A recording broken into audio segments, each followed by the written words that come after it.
سلام عليكم يا معلم عكوة، عايز تمن لحمة مفرومة لو سمحت.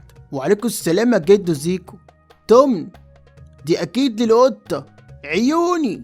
انا لو عندي قطة كنت كلتها وما كنتش جيت لك هنا. طول عمرك ظريف يا جدو، ما تعرفش حد يشتغل هنا في المحل؟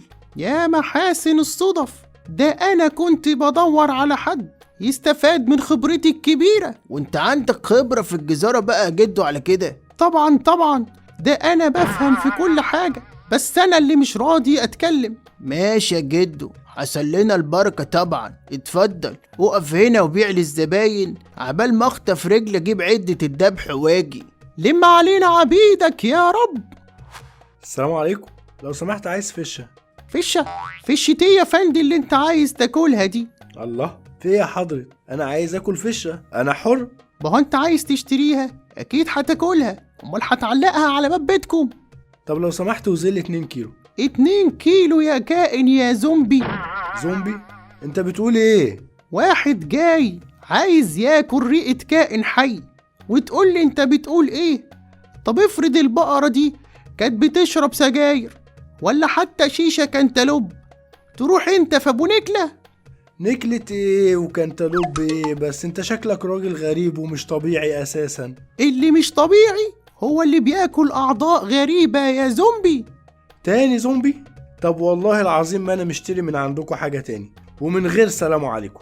وعليكم السلام، اتمنى ما اشوفكش تاني هنا يا قوم يأجوج ومأجوج. انت عندك منبار حضرتك؟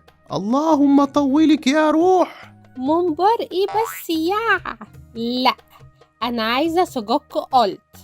بس انا عايز منبار. يا رب الصبر من عندك. منبار ايه وسجك ايه اللي بتتعاركوا عليهم دول؟ ما الاتنين واحد يا ذكي منك ليها. انا مش باكل المنبار. وانا مش عايز سجق.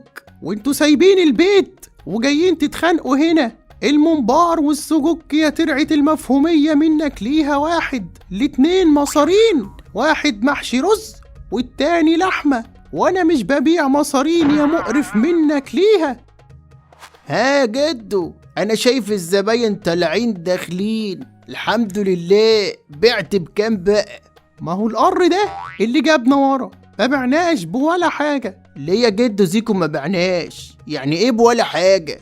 زباين مقرفة، اللي عايز يشتري رئة واللي عايز يشتري مصارين، وانا استحالة ابيع الحاجات الغريبة دي. ما هو احنا محل جزارة مش محل برفانات يا جدو، عايزنا نبيع ايه؟ استفاد من خبرتي لما اشوف اخرتها معاك.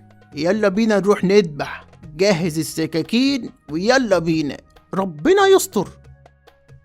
ها هتعمل ايه يا جدو زيكو؟ هتذبح ولا هتشفي ولا هتعلق؟ ينفع على انها الشهادة وامشي؟ انت بتقول ايه يا جدو؟ ما انت لازم تساعدني. لا، انا هقف بعيد ادعي ربنا ان اليوم ده يعدي على خير. يعني ايه؟ انا بخاف من الذبح يا معلم. ولا بتبيع ولا بتذبح، امال خبرة ايه دي؟ خلاص مش هتستفاد من خبرتي، انا مستقيل. هو الباب منين؟ الحمد لله، مع الف سلامة يا خبرة.